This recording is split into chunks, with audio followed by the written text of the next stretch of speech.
Okay, hello. I am getting started a little late here, as usual, but this will be the October Patron Ask Me Anything stream, and I am kind of busy today, so I haven't read any of the questions yet. So usually what I do is I read the questions beforehand so that I know what everyone's talking about if I don't, in case someone asks me about something that I don't know, but I didn't do that this time. So if I need to Google something to know how to answer the question, then I will do that.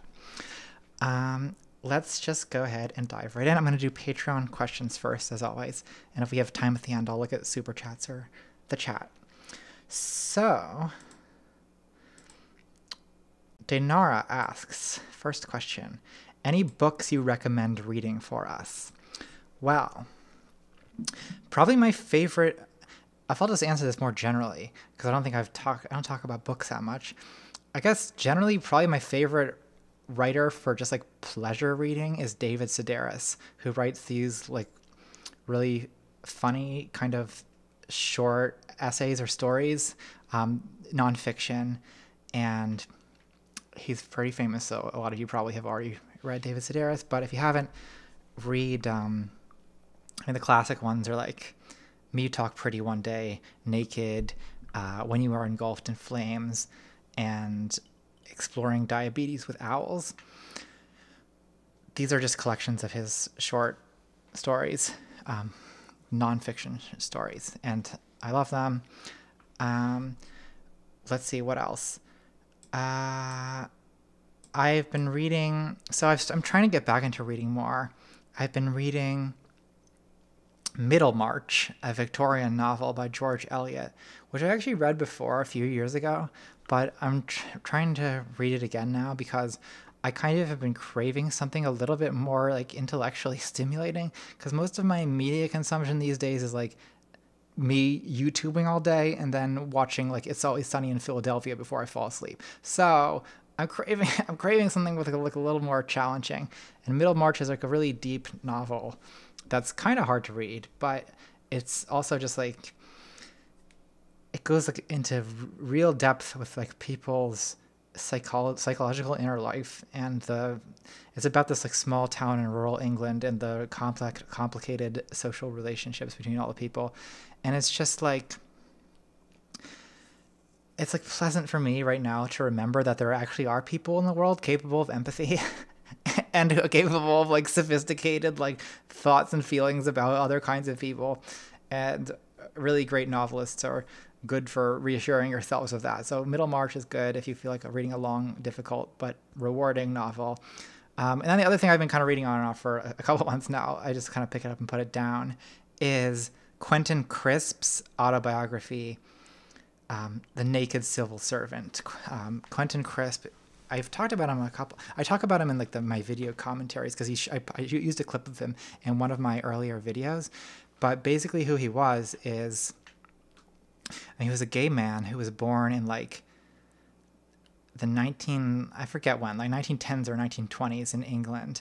And he basically dressed in a high femme kind of fashion for the day in public in London in the 1930s, and he got beat up every day and stuff. But he has a really self-loathing kind of humor that I personally like, even though it's kind of an old or archaic form of queer humor. I know, because today everyone's supposed to be proud and love themselves, but I kind of I don't know. I find something attractive about this archaic attitude of just internalizing all the loathing and then making jokes about it. It's very funny and interesting to learn about being queer at a very different time. So hopefully I feel like I answered that question adequately. Next question. Brian Moore asks, what's the number one place in the world you want to visit and why? So off the top of my head, anywhere in Germany, because I speak a little bit of German, although I've forgotten all of it, so I'd have to get it back, but that would be a reason to get it back. Oh gosh, I have a reverb on. Oh no. Well, I'm not going to mess with it. You'll have to, you can live with the reverb, I'm sure. So Germany, yeah, I don't know where in Germany. I had to decide. Someone make a recommendation. Maybe I'll go there. If you live in Germany, maybe I'll visit you. And then also Tokyo, I guess. Why? Because I don't know Japan. Because I'm a kind of a weeb. Like, I don't know any Japanese though, so I better fucking learn a little bit of that. I'm never gonna maybe be fluent in Japanese. You know, as you get older in life, you see things that when you're younger you might fantasize about being able to do, but now I'm just like, no, there's no way that's happening. And learning Japanese is definitely one of those things. So wait, did I actually answer that whole question? Yes, I did. What are your favorite video games? Sorry, this is Wispy's question. What are your favorite video games? Have you been playing any particular games recently that you would recommend?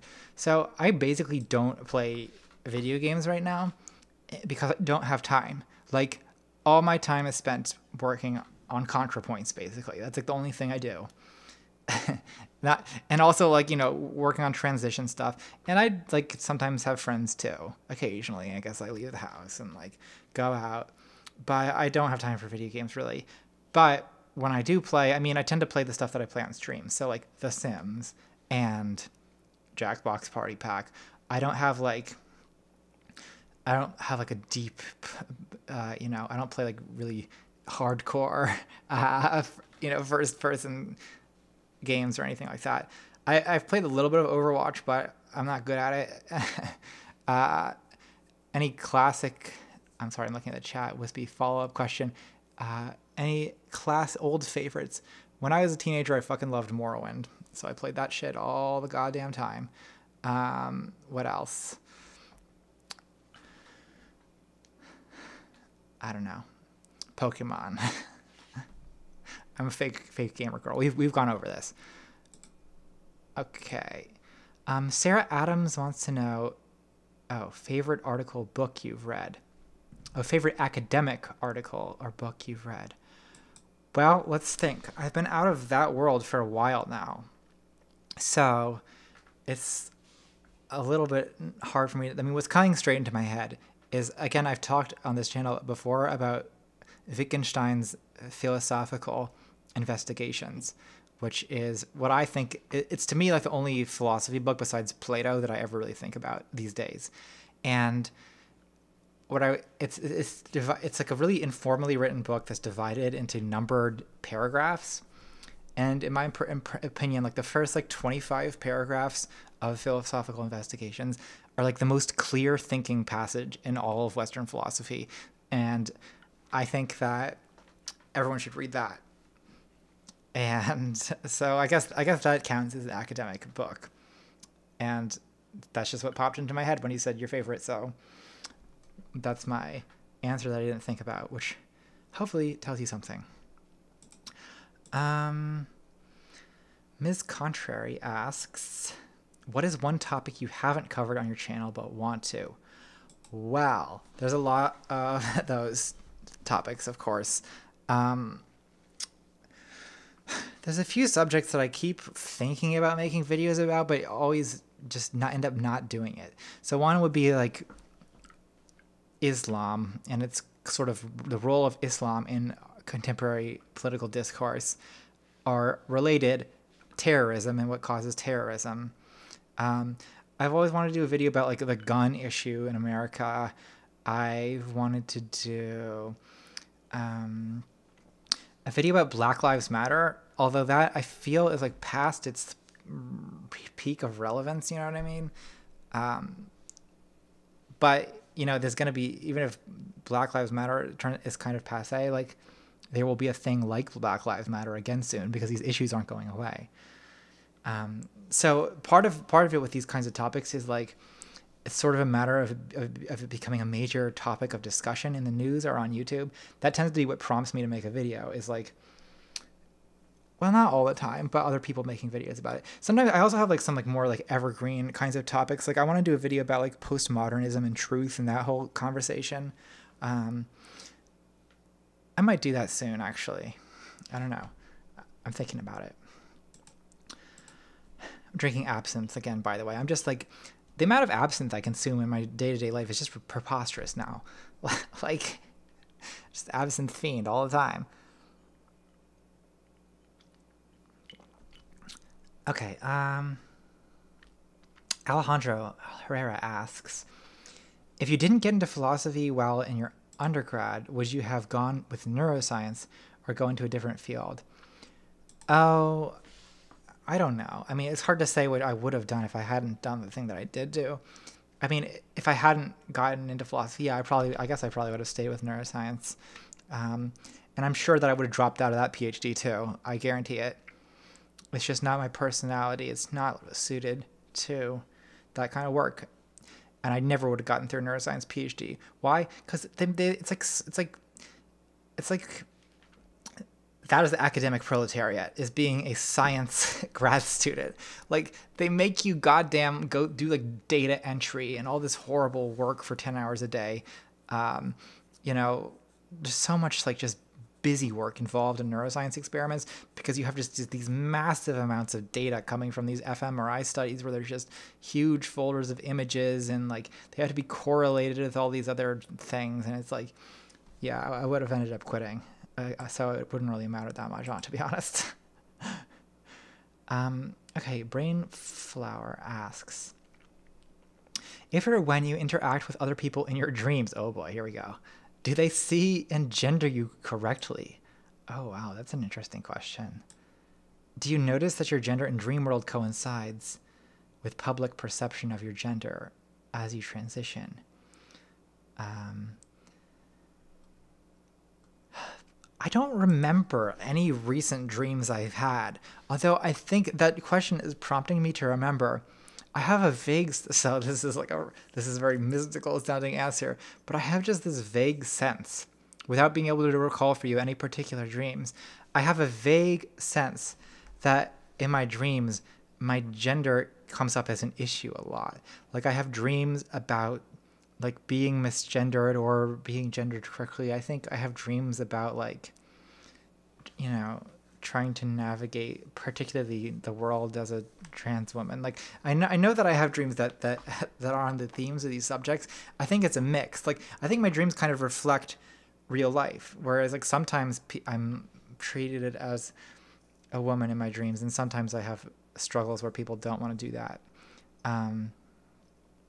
So I will try to report any future dreams I have about the subject. Maybe I'll write a Twitter post about that or something. But I don't know if that's an adequate answer, but that's the best I can do for now. Okay, Tom Martell asks, I'm curious if you've noticed any changes since taking estrogen that are not among the most commonly talked about, most widely reported ones. For example, some trans guys, myself included, report that going on T makes us less sensitive to physical pain. Is the opposite true for you? Okay, so less talked about things.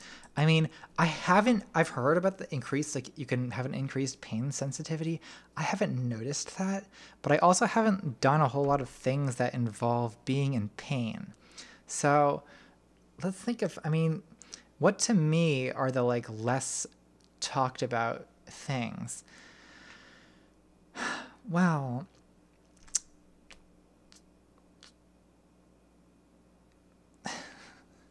this is not, I don't know.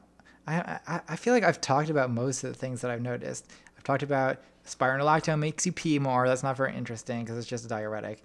The smooth skin, yeah, that's a thing. I've talked about the sex drive. We all know about that. The crying, we all know about that.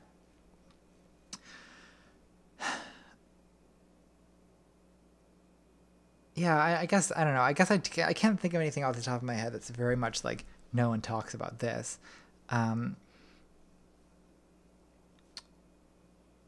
Wispy suggests erectile discomfort. I don't have erectile discomfort because I basically don't have erections. So, I mean, there's that. I don't know if that's not talked about that much, but like, when you're a guy, like, you just get hard sometimes, and sometimes, you know, a lot of days you wake up and you are, and me, just like, nope, not ever. I mean, occasionally a little something happens down there, but it's like, it's not common. It takes a lot. That's what I'm saying. And it's not going to happen just randomly, you know, like, it's for a reason. Now, well, we're 20 minutes into the stream and we've already gotten to the genital conversation. I brought it up. I'm not blaming anyone.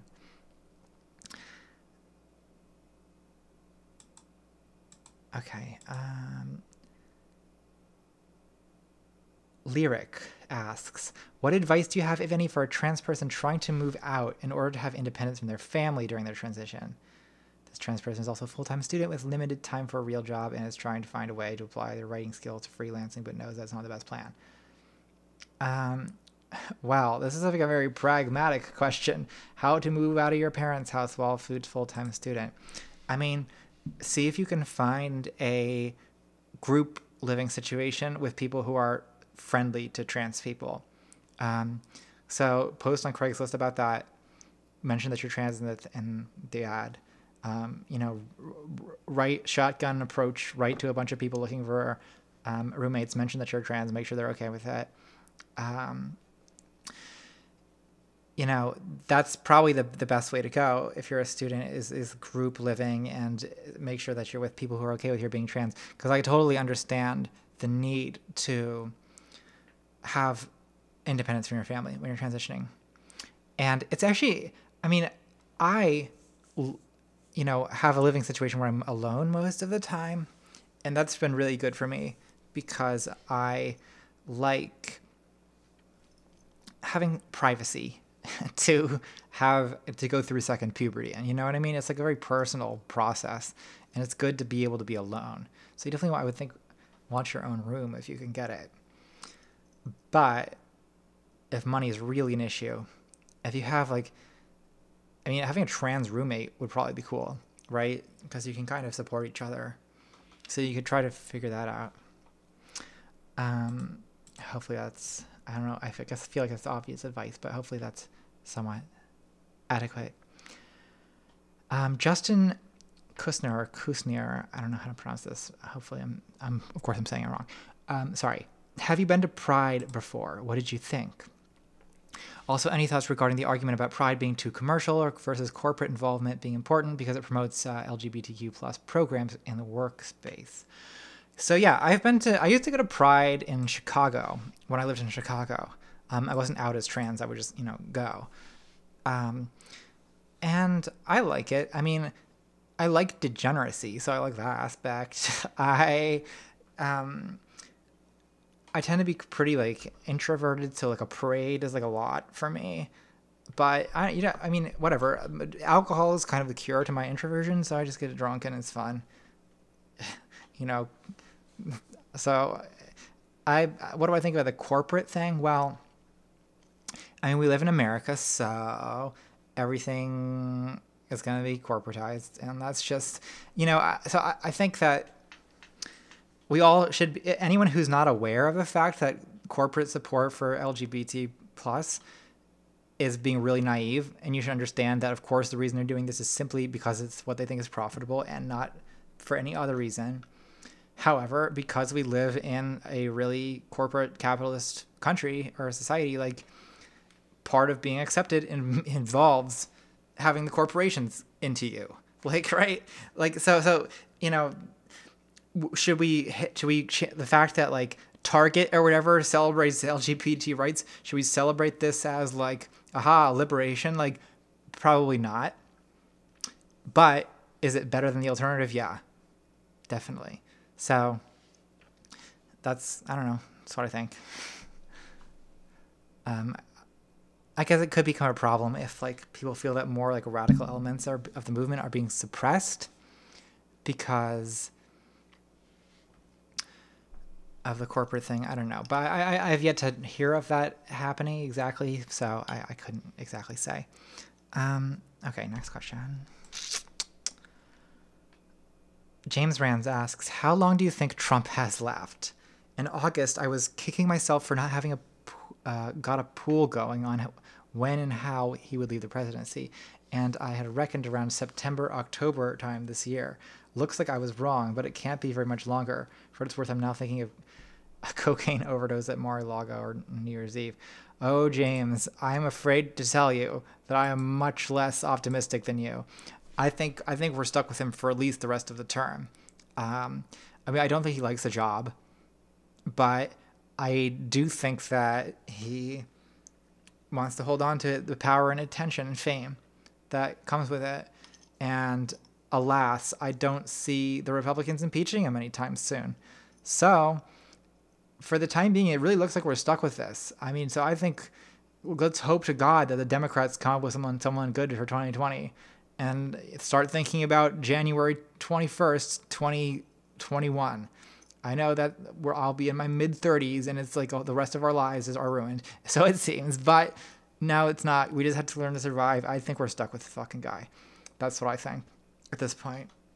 I wasn't sure. I mean, when he was inaugurated or when he was first elected, I wasn't sure. I was like you in that I thought, is he really going to do this? Like, is he really, like, he's, you know what I mean? But like,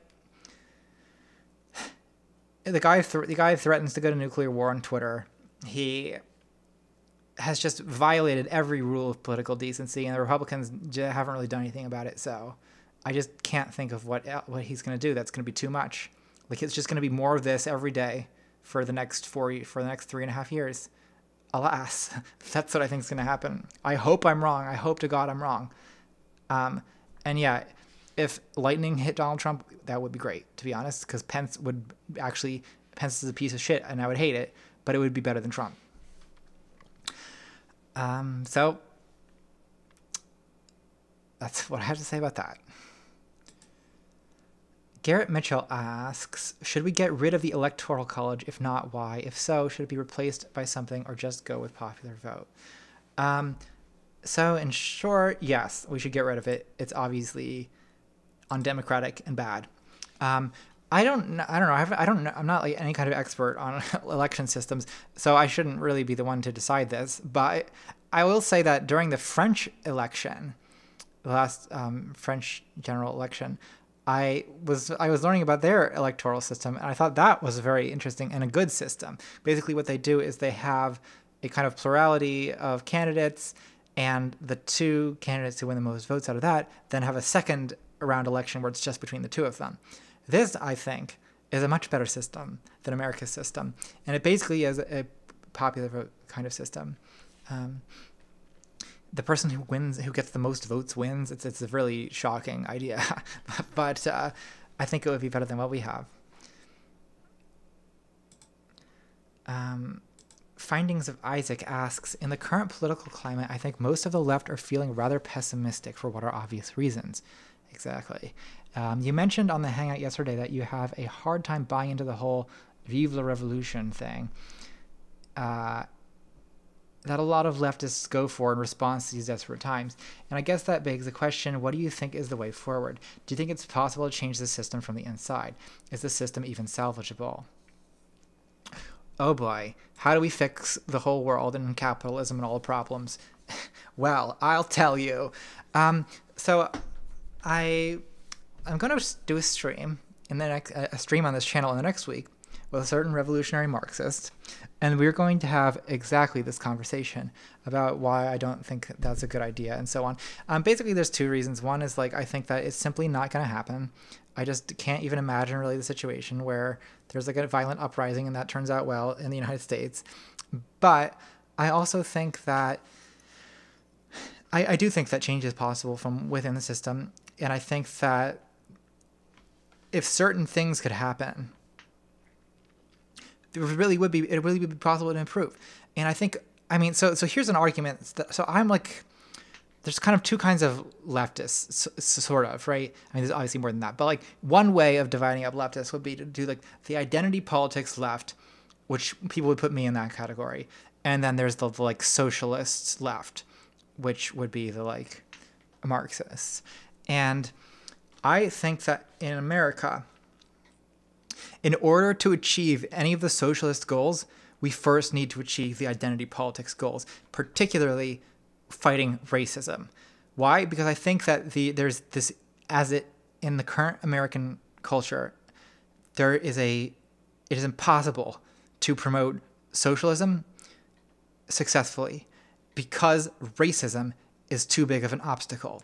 In other words, white Americans have so much race consciousness that they will not get on board with socialist goals because of these notions of like giving welfare queens and like The notion that what socialism involves is being money taken from white people and given to black people. That's what a lot of white, these attitudes, the exact attitudes that Republicans exploit every election cycle to oppose democratic, liberal, even like welfare liberalism, will certainly be used to oppose socialism. So before you even talk about revolutions, like we need to talk about the most basic political consciousness of like a lot of this country, which involves dealing with racism first. That's just what I think. And that's why I tend to focus so much on race. Even, it's not that the economic issue doesn't interest me, it does. And I would like to talk more about the economic issue, but I think that in America, at least, the race thing comes first. And it's just like at the core of our national political consciousness, and it's the biggest obstacle of progress is racism. So I will be talking about that more in future streams. But hopefully that's a sort of adequate answer for now. Alicia McGee asks, how have you been doing lately? Personally, emotionally, fundamentally. However, I just want to know how you are and how you've been feeling. Well, thank you for asking, Alicia. I'm feeling honestly pretty great. Like transitioning is awesome. Like, why the fuck did I not do this sooner? It's fucking great. I love it. I feel good, mostly. I mean, there's all the days. There's definitely, like, I don't want to oversell it. Like, there's definitely days where I wake up and feeling like, why am I turning myself into a circus freak again? But then I remember, like, oh, right, because it's how I can be happy. And for the most part, like, I do feel happy. I mean, for a while, like, I was kind of struggling with transphobia online and with kind of just a couple difficult experiences I had out in the world. But lately, for the most part, when I leave the house, the world treats me like a woman. And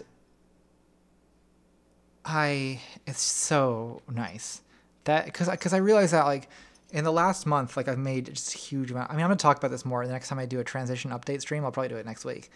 But I've got a lot of streams planned, by the way. I'm just going to be streaming the next 2 weeks, basically constantly. But I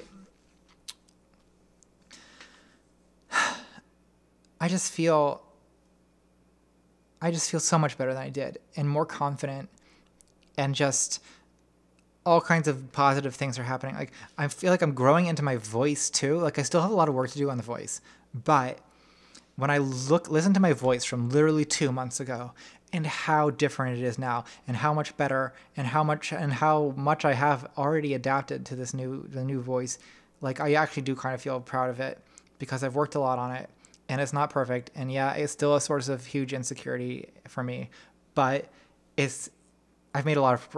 also feel that I genuinely have made a lot of progress really fast, and I'm really happy about that when I'm thinking clearly. So yeah, in general, I'm doing very good. Thank you. Let's see. Okay, Somniferous Almond asks, speaking of cultural appropriation, will you attempt to tackle that subject again or no? Somniferous Almond is also a great name, by the way. As for the record, I'm perfectly fine with white people taking grills from us. It wasn't our best idea, honestly. Y'all can have it. Well, I disagree with that last. You know what? I'm going to pop it in just for this. I think grills are a pretty great idea. I mean, you're turning your teeth into gold and diamonds. What's not genius about that? I don't know what I'm going to do this thing now that I have the cultural. I've decided that it's cultural appropriation. Oh yeah. See, I love this. I love it so much. Like, if I felt like a white girl wearing iced out grills was not inappropriate in most circumstances, I would be wearing this shit all the fucking time. I mean, as for the cultural appropriation thing, probably the next time we'll talk about it is next time I do commentaries on old videos, and I'll do the commentary on the cultural appropriation thing. I mean, basically what I think is that a lot of the core cultural appropriation arguments basically just boil down to like, white people, please don't just don't be a fucking asshole, right? Like, don't. I mean, iced out grills under these circumstances. Shut up. Yeah. So like, I think that like Miley Cyrus wearing grills to try to seem like a ratchet and doing all these like grimacing poses and shit, like that strikes me as kind of douchey. Just because you're not, Miley Cyrus is not ratchet, so don't do. I sound ridiculous with these fucking things. So I should get the top one too, but like, I know I sound like Tappy with any kind of dental thing in my mouth. Wait, what if I get the fangs and I'm getting the fangs.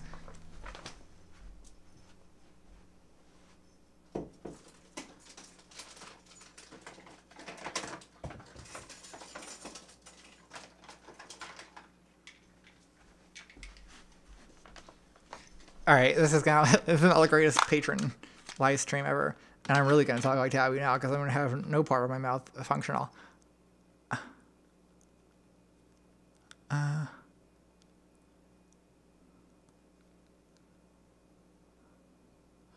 Which is this the right side?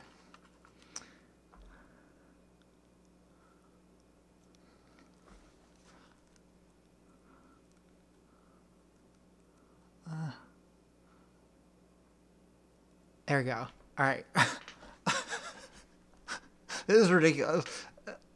All right. Do I even have fucking things in my mouth now? I can barely talk now. Okay. So what? What was I saying? Yeah, white people don't be assholes. Like with the Halloween thing, for example, like a lot of times these costumes, it's not really appropriation. It's just like mockery and stereotyping, right? Like putting on a sombrero and being like dressing up as a taco. Like why? Like that's not appropriating Mexican culture. It's like making a simplistic mockery of it. I can't talk about serious conversation. I can't have a conversation with this fucking shit. Okay, but I don't know. Sometimes I just don't understand. Like, I think a lot of times cultural appropriation, you know, the objection to it is really that it's salt in the wound. And so without the wound, the salt would just be weird, you know, or it would be, oh yeah, salt. Like, salt is only bad if there's a wound. So, you know, with a lot of times, like with like the like white people doing yoga or whatever, the people who are actually, you know, they're like from India or whatever, and they're, you know, bothered by white people in yoga, it's probably, I don't know. Part of the problem must surely be white people being into yoga annoyingly, right? Like thinking that it makes some like Eastern spirituality enhances my life or whatever. You know what I mean? Like just like kind of like white people sort of misunderstanding the thing and then claiming to, I don't know. I don't really fully get it myself because I'm pale white. So I try to understand, but I don't always understand. So it's just kind of an ongoing thing I'm working on. All right. That's probably enough of that. Okay.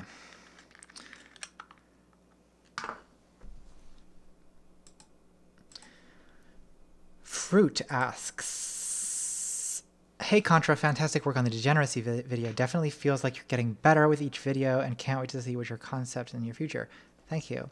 Was wondering if you'd ever like to do a feature-length collaboration with H-Bomb, Lindsay, Dano, or any other content creators you're close with and friends at some point in the future, and if so, what sort of premise do you feel the video might have? Well, I have thought of this. I mean, I've had a lot of people offer to collaborate with me. I probably won't do it, at least not in the near future, because the videos that I do now, they just take like... sorry.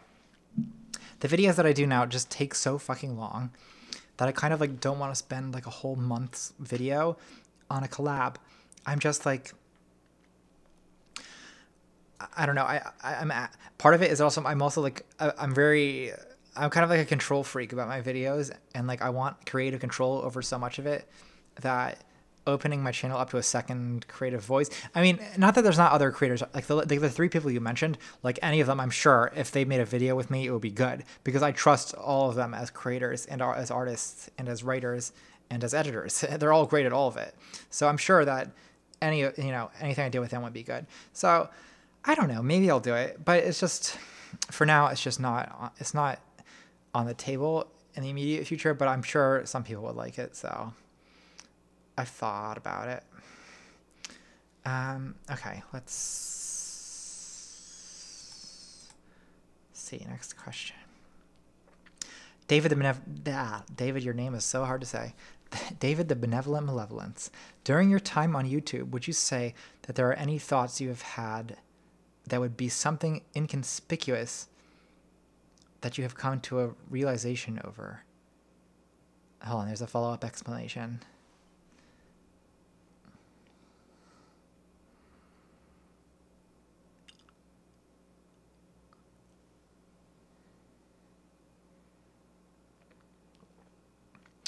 So the follow-up, David asks me about the video, how I became an SJW video. Am I talking about the time when I was male presenting and noticed that I was kind of like creeping on a woman, and the effect that would have on her? Well, and he asks if I have any new thoughts of that. So first of all, David, if you haven't seen it, you should definitely watch the commentary that I did on that video. So it's on this live stream channel. Go check it out.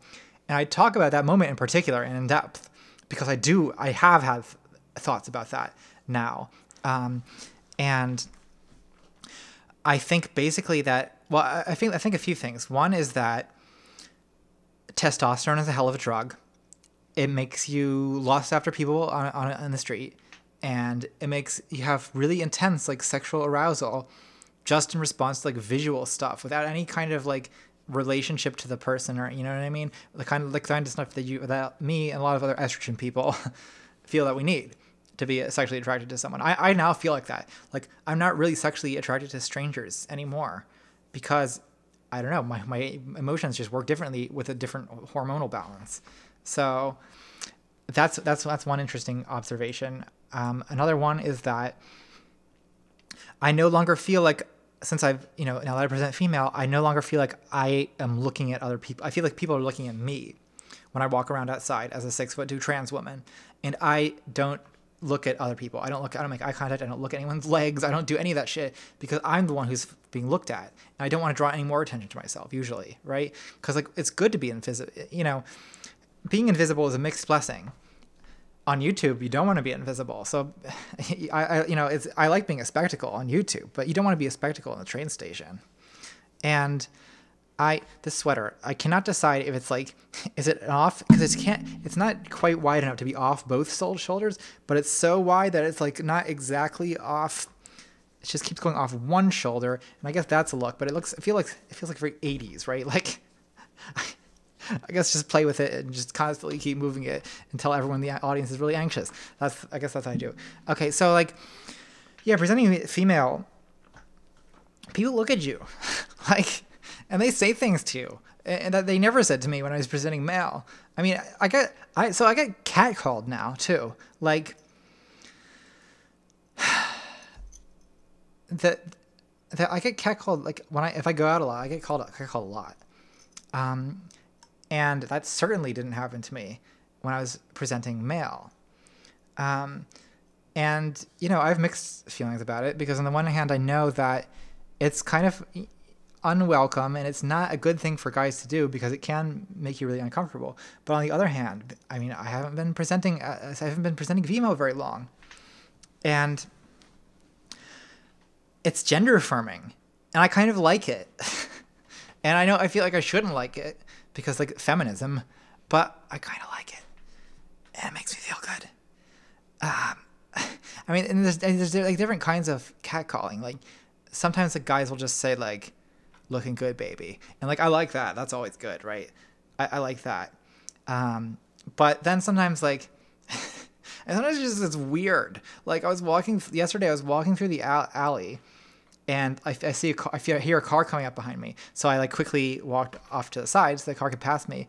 And as I walk past, like an old white guy rolls down his window and he says, "You're way too beautiful to run over. Don't you worry about that."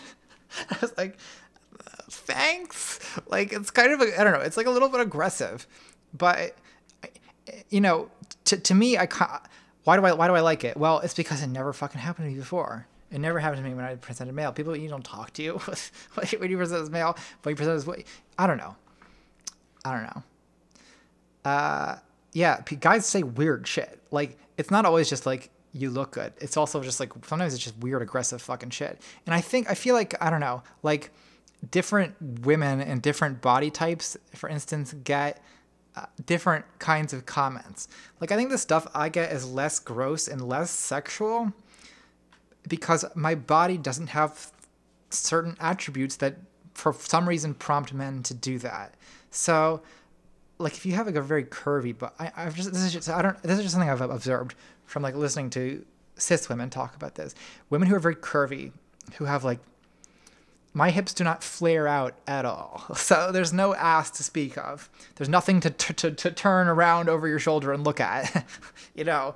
And I also have like no tits to speak of. So what they're just reacting to the fact that I'm like a blonde femme person walking down the street, right? That's all that's being noticed. They're not, you know what I mean? Like, it's not like a really raunchy sexual gaze that's going to dwell on my tits and ass, because I don't have any tits and ass to dwell on. But I know some cis women do get that. Yeah, they get it a lot.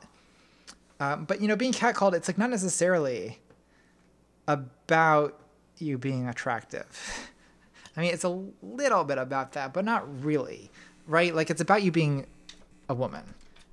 And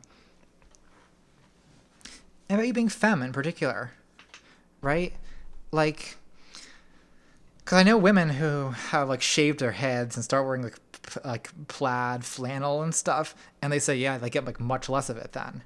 So, you know, what guys are picking up from me is like skirts and long blonde hair and that, you know, that kind of stuff.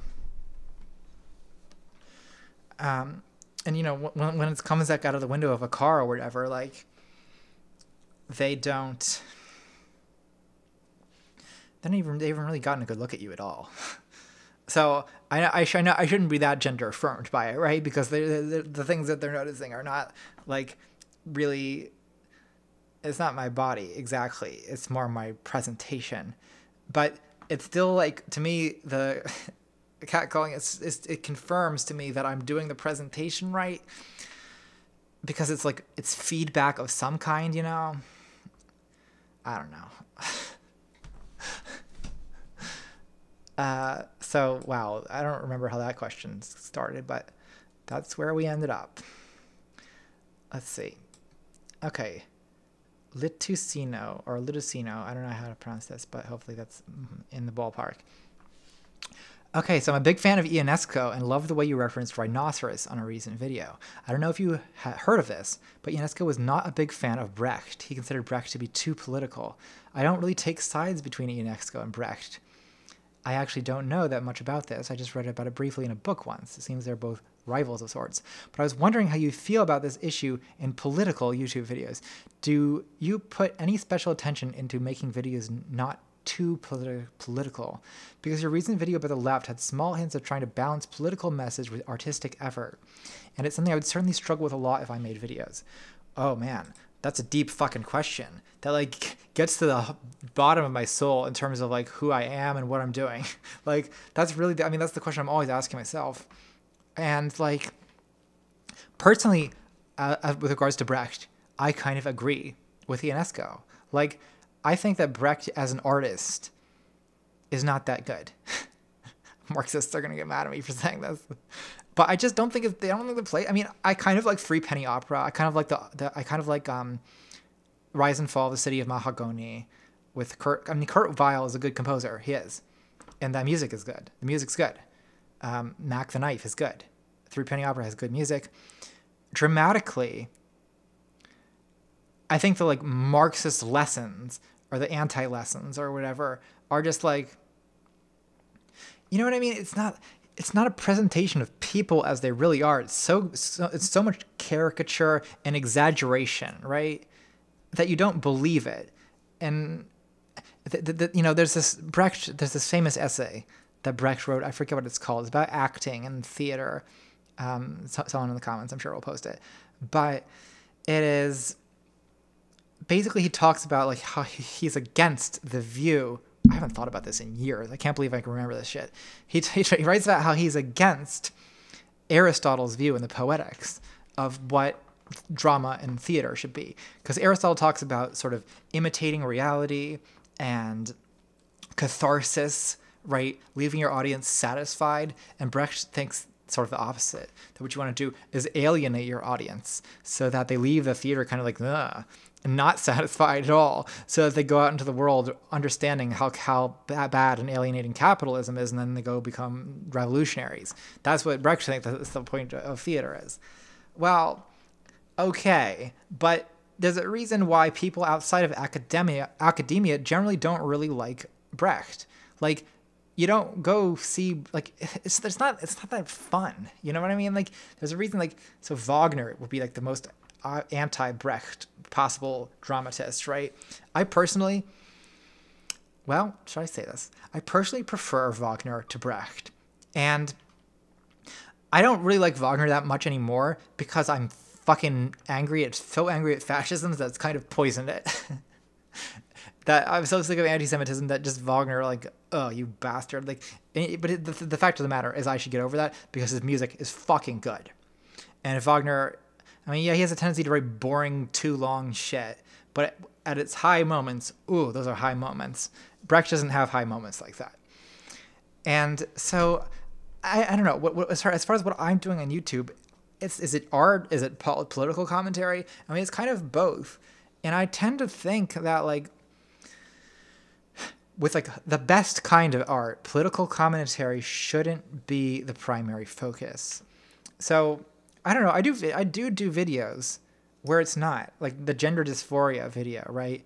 That's about me and about truth and about my experience and about comedy. It's not really about politics. There's no lessons, right? It's not didactic. But I also do a lot of videos that are didactic, right? They're educational. They're political commentary. They're very political. But I don't know. It's a sort of an internal struggle about what I want to be. Do I want to be a political commentator or do I want to be an artist? I mean, I want to be an artist, to be honest. I've always wanted to be an artist, and that's what I want most deeply. But I also happen to live in a time where I feel like you have to be political because of how fucked up the situation is. You know what I mean? Like, and so you can be most artists are political to some extent or another, right? This is a point where the Marxists are kind of correct that even in videos, the Marxists are correct that even art that claims to be apolitical, there's usually some kind of political implication or content, right? So, you know, a novel may think that it's being apolitical, but usually the Marxist critique is that it justifies the status quo and the bourgeoisie and so on and so on. Wow, I just picked up a Zizek and so on and so on. But yeah, let me go back to the exact wording of your question. Do I pay special attention into making your videos not too political? Not really. I don't generally worry about being too political on my videos, but in the kind of like in the big picture sense, when I look at my YouTube career and what I'm doing with my life, I do sometimes worry about being too political, yes. So that's just an ongoing thing I think about. Brad Savvy asks, how much is too much when it comes to sharing yourself on YouTube? Not just you specifically, but people opening up and being real in general. People seem to like it when their entertainers are relatable and personable, but can they give too much of themselves away? Well, I think there's not going to be a general one-size-fits-all answer to that question. I think it depends on the person, and it depends on how much privacy you want and need, and whether you are okay with having that much of yourself under the microscope, or to use a different metaphor, on stage. So in my case, I go pretty personal, but I do have some limits. Usually my limits involve my relationships with other people, because I'll talk about, like, I'll go pretty much anywhere when it comes to me. I'll talk about, the erections that I have and don't have, the fact that when I come, there's no more semen. Like, I'll go real gross and deep with it and nasty. I don't care, but like when it comes to like my like past relationships I have with real people, or current friendships or relationships, I prefer to have a private element of that, in part just to like protect other people that haven't signed up for this and don't want any part of it. And in part because, I don't know, for my own sake, I feel like I have to have something that's private. So for me, that's where I kind of draw the line, is with, I feel like when it's just me that is involved, I'll go, there's like no limit practically to like what I'll talk about. But I do kind of draw the line when it comes to involving other people and my relationships with them. But for other people, there'll be a different line. Some people talk about relationships on YouTube. That's their whole content. And those people, of course, talk about their relationships. Okay. Annoyance asks, if you could have any animal as a pet, like maintenance and safety wasn't an issue, what would you have? Well, let's see. Because the tricky part of that question is if maintenance and safety wasn't an issue. So I suppose the way I'm going to interpret that would be like, you have a professional caretaker of this animal, and you can only hang out with the animal when you need to, and you don't actually have to clean up after it and all that shit. I feel like this is a complicated way of asking, what's your favorite animal? Let's see. I don't know. I guess this is a dark thing to admit, something that you should never admit in America, especially. I'm just like not a huge animal person, to be honest. And I know when you say that, a lot of people think like you're really immoral. Like, all good people love animals. And like, I don't hate animals. Like them, they're fine, but like they're not great. Like, they're just kind of like people who talk less. That's kind of good, I guess. I don't know. I guess cats. I like cats. They're fine. They're kind of quiet, aloof. I feel like I want a cat to have a kind of like vaguely antagonistic relationship with. that's my kind of like ideal pet situation, is like a cat that I'm kind of like slightly enemies with. I think it's a manageable goal too. It would be fun to have like a cat for like live streams too, because I could sit here like petting my cat. Ooh, I just like the way that looks, even just imagining it. See, that would be good, wouldn't it? So I guess it's a cat. I know to the answer, if you could have any animal in the world, what would it be? A cat is not a super exciting answer. Maybe like an owl. Owls are cool. I don't know, what else? What other kinds of animals are there? Oh, what if I had like a giant tank filled with like huge fucking jellyfish? That would be good. Or like, what if I had a tank that was it was like 50 feet deep, and I had like a kelp forest, and I had like kelp pets with like sea turtles and fucking shit like that. Or I could live in a palace made of fish. Fish. I like fish a lot. Squids. I want cuttlefish pets. Can you have pet cuttlefish? Because I want that.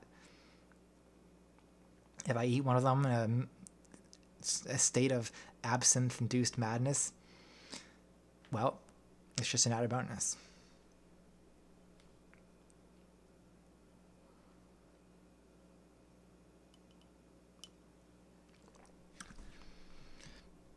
When I say I'm not an animal person, I don't mean like I hate animals. I just mean like, I feel like I have like less of an emotional reaction to them that other people seem to have.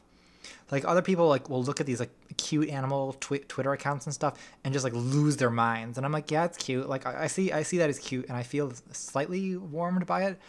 But my response is just like very sober compared to the like drunk, mad love that other people feel for animals, which I don't really experience, to be honest.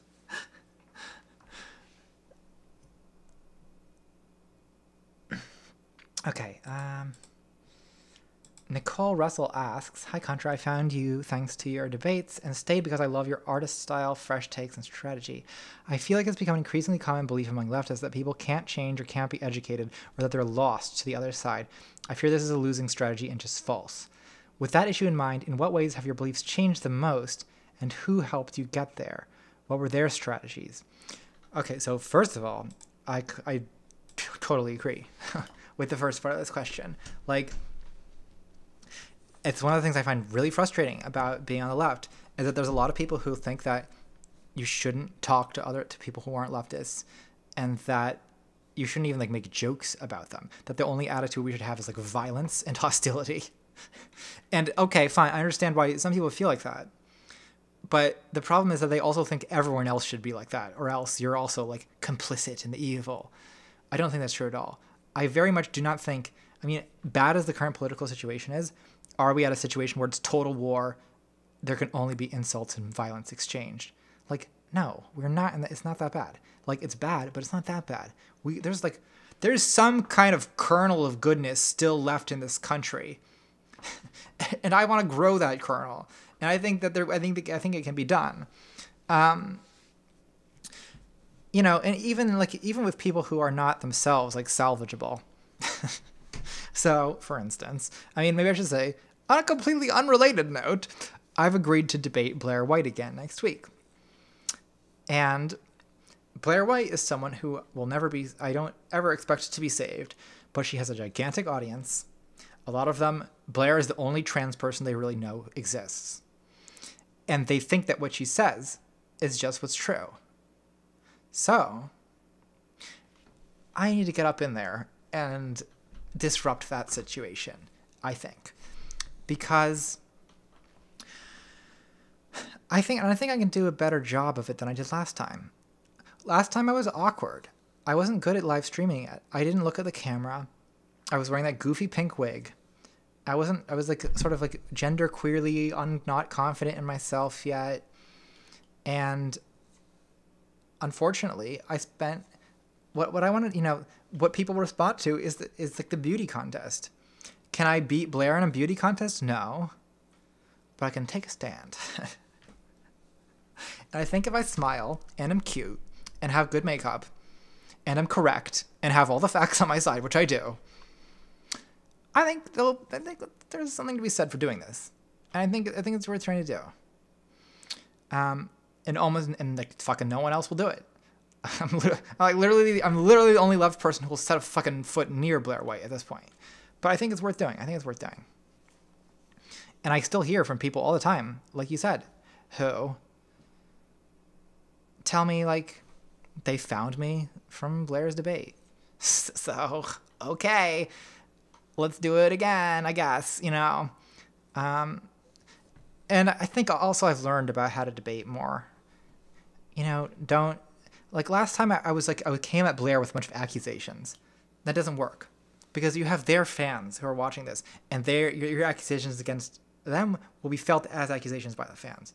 So you've got to be kind of like, you know, don't assume the best in people. Like sometimes people think I'm naive, that I'm I go debate Sargon. I must have assumed the best about Sargon and assumed that Sargon is sincere and good faith.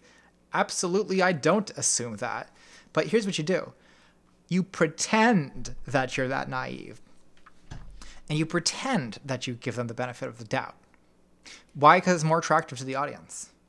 People see you giving Sargon or Blair the benefit of the doubt, and they feel that they are being given the benefit of the doubt too. So that's my strategy.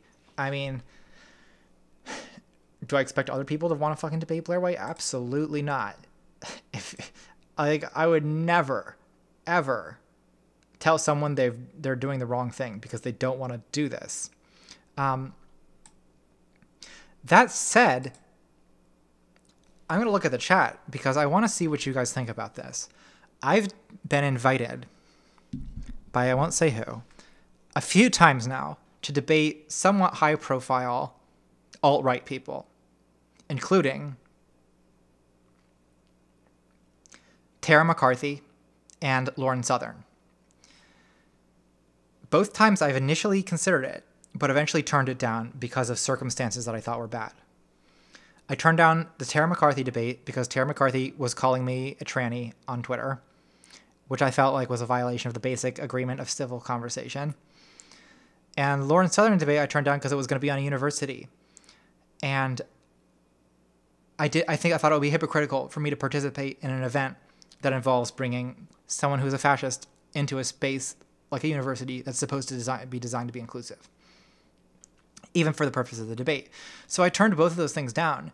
But the thing is, like, I'm not against debating them as a matter of principle. I mean, I think a lot of times it's not pragmatically smart, but I also know that most of my fans will be against it, to be honest. So it would just be, it would be a difficult experience for me, and it would just lose me support among my own fans. Hold on. I didn't answer the second part of this question, which is, in what ways have my beliefs changed the most, and who helped me get here? What were their strategies? Well, let's see. I mean, I should think about.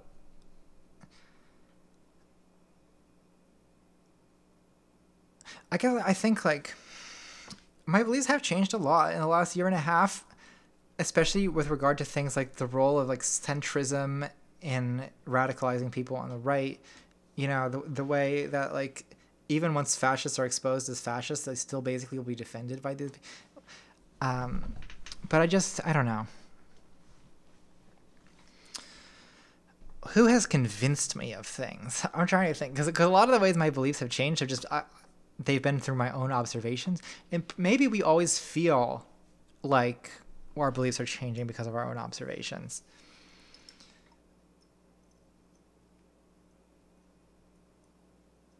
I don't know. How do you change people's minds? Well,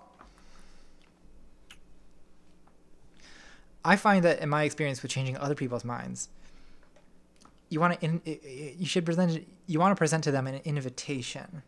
On YouTube in particular, what works is showing them a kind of attractive personality. Again, it's not to do with facts. It's not to do with logic or reasons.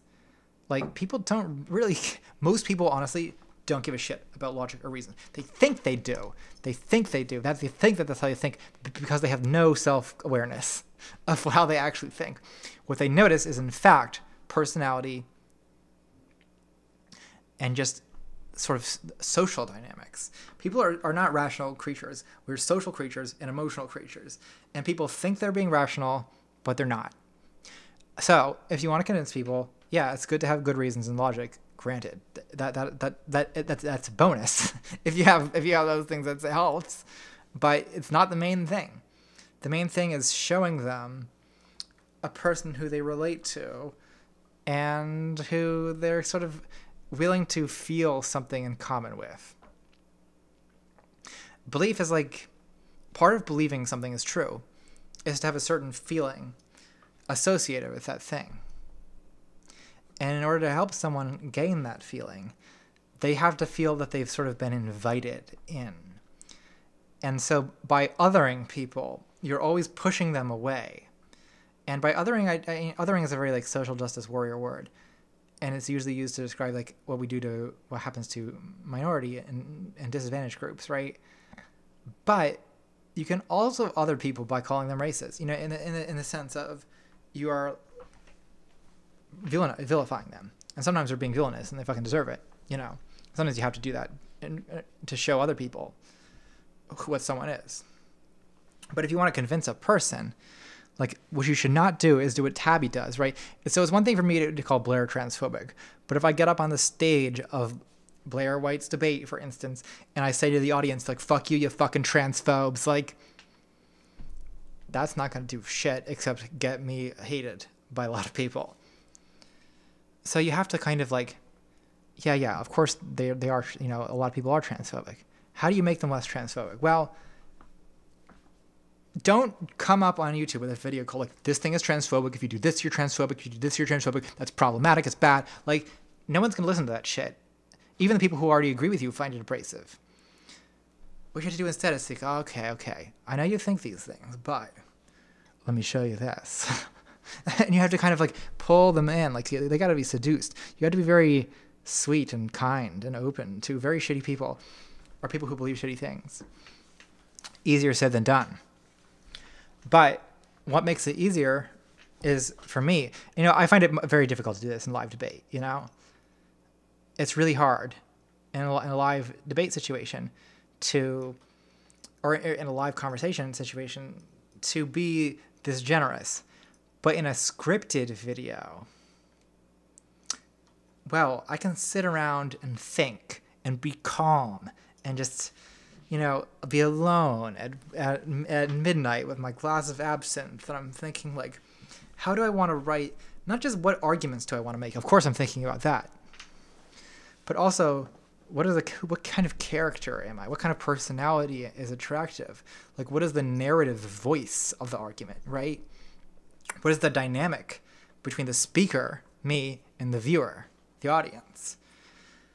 Well, the dynamic should not be me scolding them. No one likes being scolded. People resent that, even if they deserve it, So it's a matter of what you want to do. Do you want to scold them just to like make an example out of them? Sometimes there's a place for that. Hell yeah. Like there's a place to call people out. Sometimes people need to be called out and they need to be made an example of. But when it comes to making a video that's aimed at persuading a large group of people, don't scold the large group of people. Not if you want to persuade them. Instead, you got to show them the world that you live in and make them feel things from that point of view. Easier said than done, I know. I don't do it successfully a lot of the time myself, but that's the goal. I've been talking a lot. My voice is kind of going, isn't it? Well, that, I think, answers that question. It's been about an hour, a little more than an hour. Let's do 15 minutes of comment questions. So I will now take some questions from the comments. Yeah, chat time. Let's bring the chat up on screen too. Oops.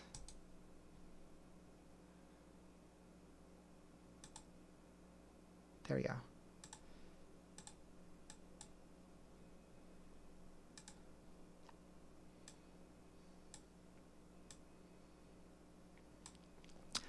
Fruit asks, key comedic influences when it comes to script writing. So who are my main comedy influences? Well, I mentioned David Sedaris here earlier as a writer. His sister, Amy Sedaris, is probably one of the biggest influences when it comes to creating the voice of my videos. She has this character from Strangers with Candy, Jerry Blank, who's this kind of like genderqueer pervert. With this, who's kind of like, she's kind of like feral and wild and like uninhibited and just sort of simple-minded. So like, I don't know. There's definitely like phrases that I use that are basically like Jerry Blank phrases. Like I got the T's and the D. At one point, Jerry Blank describes her bisexuality as, I like the pull and the hole.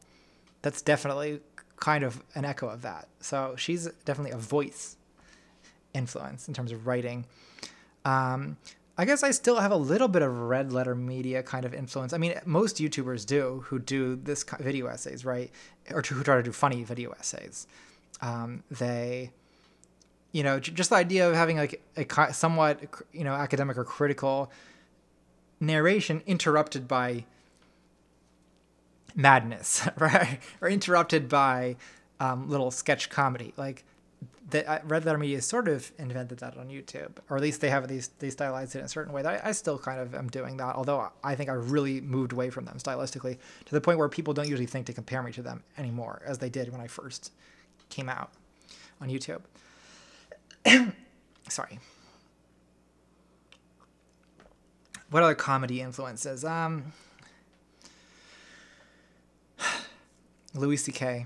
It's Always Sunny in Philadelphia. This is kind of like this is the stuff that I just watched throughout my entire early and mid 20s. So it's kind of like permanently in my head. I think that little influences from that are kicking around. I've been, so much humor in America is like male and male focused and male voiced. So one thing I've been doing lately is just seeking out all the female comedians I can find, because if you're going to be a woman and you're going to be funny, it kind of, you want like role models and it's harder if you're a woman. But there's female comedians who I think are great and who I love. I mean, when it comes to acting, I've already mentioned Caitlin Olsen, Amy Sedaris are the best. Stand-up comedy, Maria Bamford and Sarah Silverman are amazing.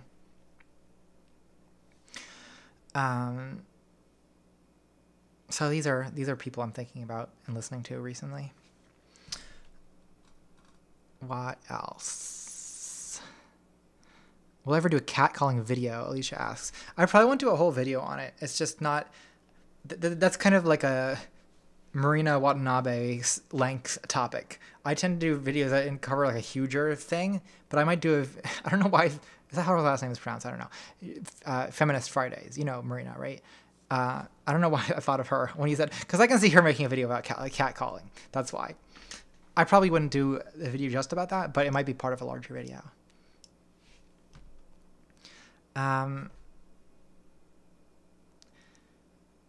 What are qualities I admire?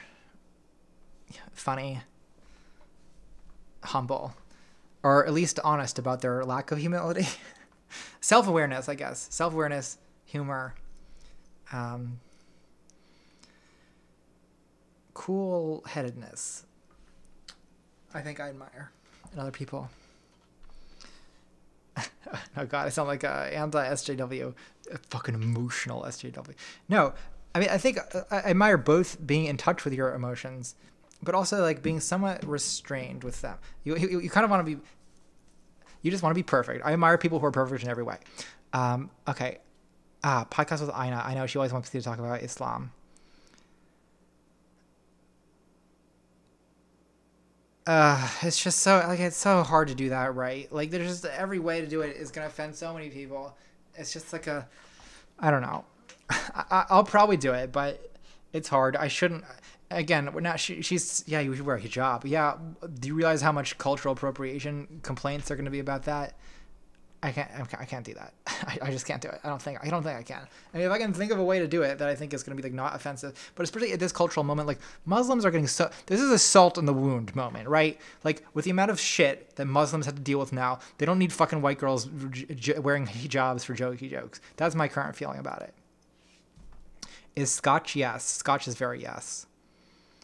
What's my favorite sci-fi movie? 2001: A Space Odyssey. That's the first one to pop in my head.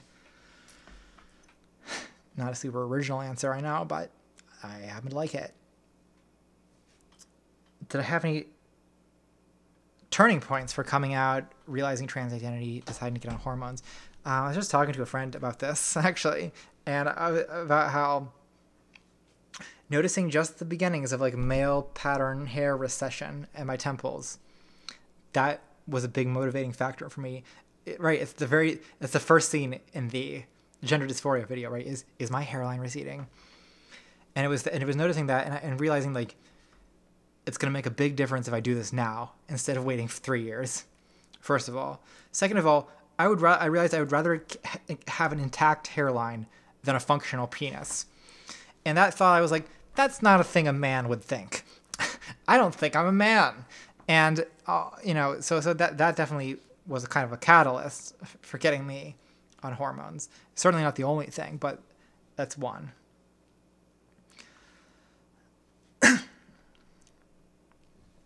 I did not know that cannibalism isn't illegal, but yeah, I guess acquiring the goods is the difficult part.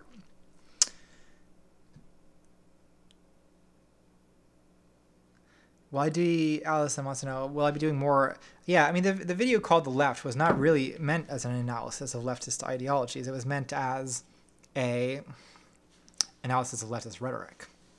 Will I be doing more talk about like Marxism or anarchism? Probably, especially in live stream discussions with people who are representative of those views. I do want to do more of that, yes.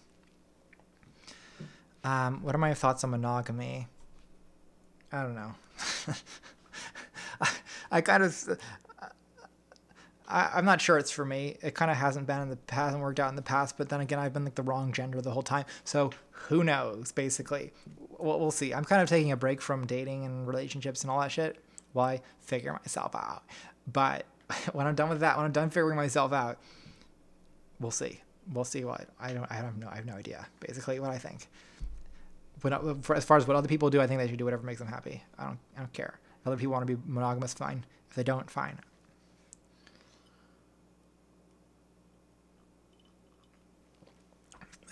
So much talking. Have I seen any of Thutrans videos? I don't think so. I'm not sure I know what that is. Let's look it up. Or them up.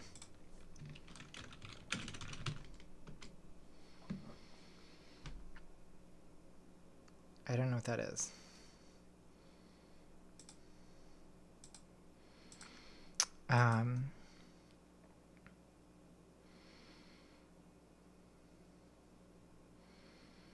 Have I seen Sarah Silverman's new show on Hulu? I've seen her most recent one on Netflix, and I do like it.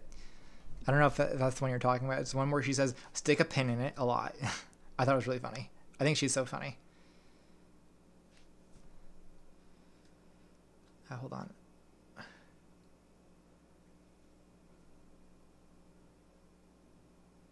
Thanks for the recommendations, Jeff. What's my favorite Kubrick film? Well, let's think.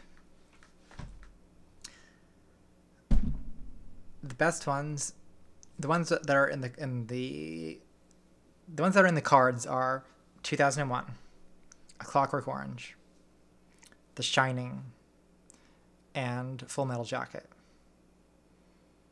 And Barry Lyndon. Probably not Full Metal Jacket. Probably not The Shining.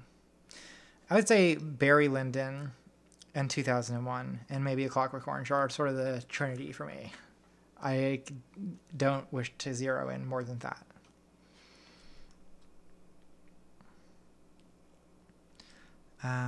Will I ever wear the kimono in a video or live stream? I don't know, Sabrina. I am concerned about the cultural appropriation thing, once again. But if I think of a way to do it that I think would work, then yes, I will do it, for sure.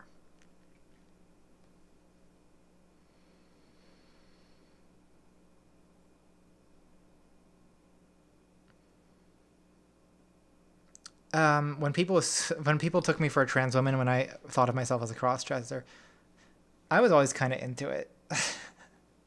I was happy for people to think I was a woman, which probably tells you something, but it may not tell you that much. I mean, how do I think about it now? Well, now, so speaking as a trans woman now, I know why people thought that I was, because now I see sometimes people who are like cross-dressers who are clearly also gender dysphoric, and I'm just like, I want to transition you. Of course, you would never want to pressure anyone else into that, but I understand the feeling of like being like, baby, just transition. It's going to be so much better. And so I understand why people were like that to me.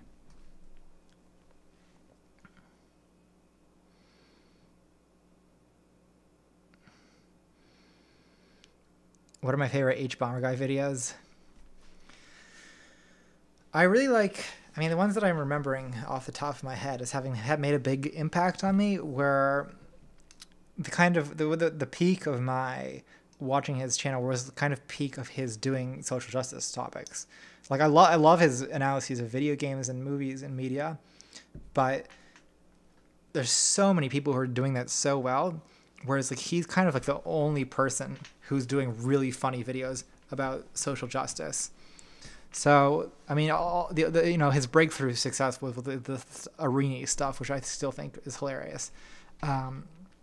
His video about cultural Marxism, the video about virtue signaling, the video about Ghostbusters. This is a kind of classic H-Bomber Guy in my head. But I also, you know, like the sort of more informative stuff that he's done recently. I thought the stuff he did, the really long two-part video thing he did on the Bill Nye show, I thought he as a cis guy handled it really well. And I think those videos here are really well made.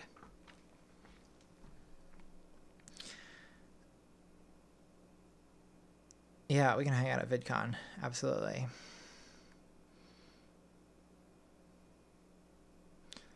All right, where are we?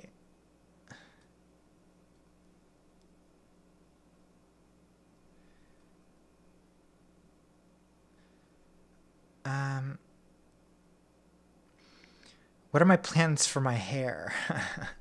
Well, I'm glad you like it. Thank you. I'm growing it out, basically. I'm just going to grow it and grow it and grow it, see how it goes. And then if I get bored of that, then cut it back again. I like having long hair. I've always liked it. But I think I'm going to grow it longer now. Because when I was presenting male, like, I feel like when you're presenting male, there's kind of a limit to how long your hair can be and look good without a lot of work, right? Like I feel like guys with really, really long hair, it doesn't look as good as it looks like when it's like sort of more like shoulder length. But when you can do sort of female hairstyles, obviously having long hair looks good. So I'm growing it out basically.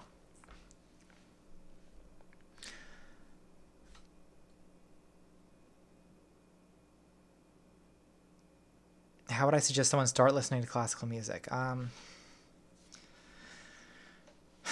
Well, Jesus, and it depends. Like, do you like anything already? If there's one thing that you like, find more things like that thing. So if you like Beethoven, listen to more Beethoven. Maybe branch out into Mozart or Brahms or romantic composers. If what you like is more modern, if you like Debussy, listen to Satie, listen to Saint-Saëns, listen to other stuff like that. And then get more experimental. If you like Baroque music, then listen to the Brandenburg concertos, you know? So I'd find a thing that you like. So if you don't listen to classical music at all, go on YouTube, find the greatest hits of Bach, Mozart, Beethoven, Chopin, and like Debussy. See what you like. Oh, maybe Stravinsky too, if you're a nerd. If you and whatever you like, start with that and watch more and listen to more of that.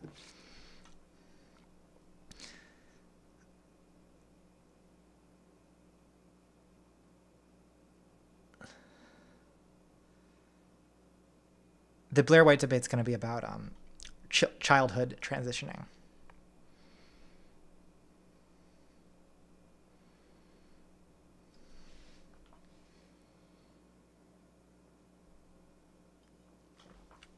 Do I feel that as a trans woman, certain types of exercise are best to avoid for being too masculine? Oh boy. With the caveat that if anyone else doesn't feel the way I feel about this, that's perfectly valid, and I'm not trying to invalidate you. I don't do push-ups very much anymore because I'm trying to reduce, like my arms, like, hold on. Ugh. Like, look how, sorry, this is like flashing. I hate how muscly my upper arms are. Like, I'm trying to reduce that. The hormones will help. But in short, yes, I do. Do I have any tips on voice training? Well, Theron Meyer is a YouTuber who has political views that would make the Discord go into a violent revolution. But her voice training video is very good, and it's been very helpful to me. So, if you can get over her right-wing views, she's very good at voice training. Check that video out and do those things. That's not the only thing I do. The other thing I guess I would say is like listening to your, I'm sorry, I know a lot of people don't want to hear this because I hate listening to their voice because it's dysphoric, but that's the point. Listen to your voice, hear what's bad. Is it too low? Start working on raising the pitch using the singing exercises. Do that 1,000 times a day. Don't do it 1,000 times a day, it'll hurt your voice. But like, do it a lot. Is the problem instead, so learn about voices, read about voice training, watch videos about singing lessons and voice training, watch every YouTube video about it, basically. Learn to distinguish the different features of the voice. There's the pitch, there's the resonance, and then there's just things that are like stylistic. How much fluctuation in pitch is there? What do your vowels sound like? Your consonants, your S's, and these are all things are all gendered. And if you can learn to recognize in your voice which of those things you don't like, work on that. And work on one thing at a time. Yeah, Steph Sanyati has good videos about this too.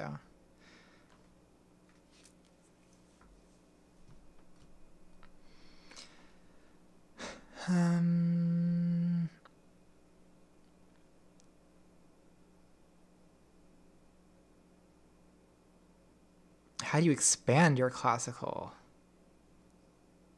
taste? I don't know how to expand it. List Bach, Chopin, Beethoven, Rossini. So you'd seem to like, I mean, the golden ages, right? Baroque to early Romantic. Well, I don't know. Like, I don't know how to answer this question. Like, go on YouTube. Here's how I discover like all music these ways. I basically discover all music on YouTube and Pandora. So start clicking around. Like, listen to some music that you like, and then look at the suggested, like literally let YouTube do it for you. Like, I found so much interesting music on YouTube, especially like, so I really, really like Baroque music. And, you know, there's kind of the greatest hits of that, right? Handel's Messiah, Bach's Brandenburg Concertos, and so on. But there's so many other Baroque composers, and you can just find them just by clicking around through compilations on YouTube, and amazing performances too, all for free. It's unbelievable, right?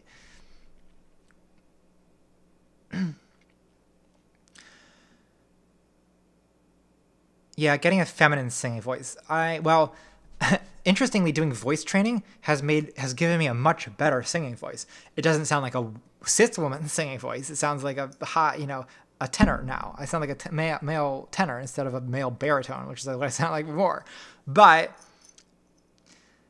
I don't know. I'm kind of okay with it. Like, I'm not really super concerned about having a passing singing voice. I'm just excited that I can sing at all, which I sort of can now, and I really couldn't before.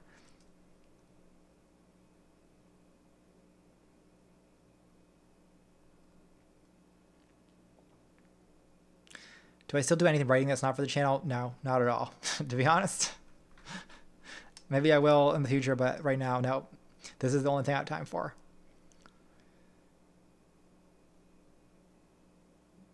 I've done a debate with her. Go check it out on her channel. Theron, I mean.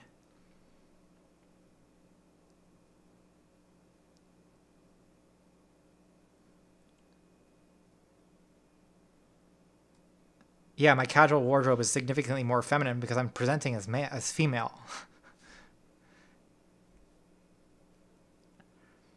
And clothes, for me, are part of that.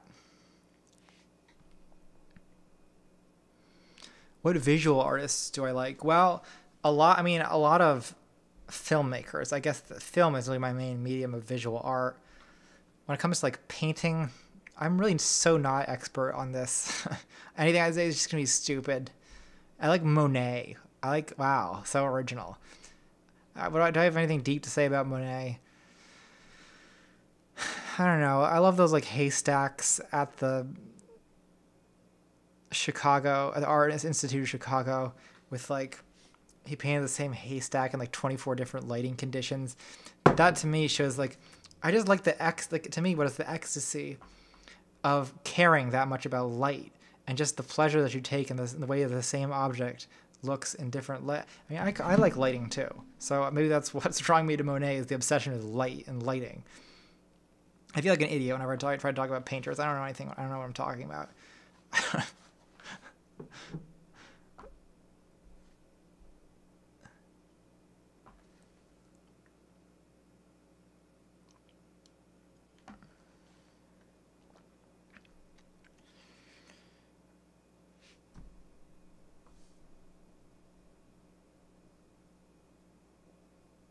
All right, I think that's probably gonna be it for the stream.